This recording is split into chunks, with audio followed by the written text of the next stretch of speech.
Pray for Death is a revenge film about an immigrant family that moves from Japan to America and through no fault of their own gets wrapped up in a local crime syndicate's problems.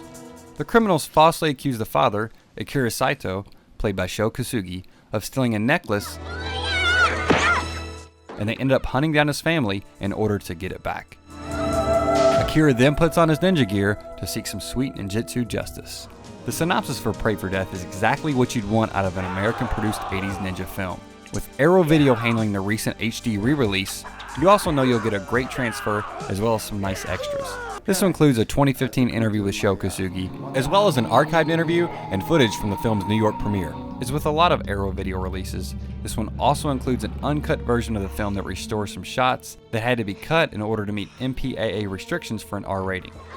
Now the bad news. In the end, Pray for Death is kind of a disappointment. The worst problem this film has is pacing. Considering this is a revenge film, the point of no return vengeance doesn't happen early enough.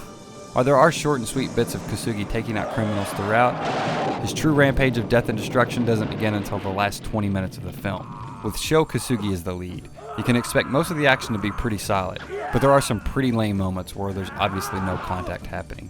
This in part falls on the director, and at times the direction seems as sloppy as the writing.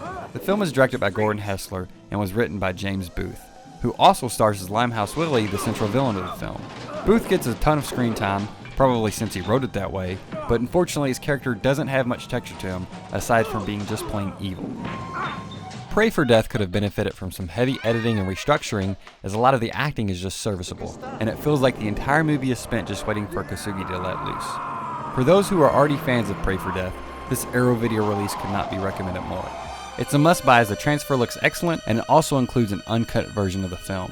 But for newcomers hoping this will be a ripping tale of bloody revenge, you may end up a little disappointed and unfortunately bored at times. Which is the last thing you'd want out of a ninja revenge tale from the 80s.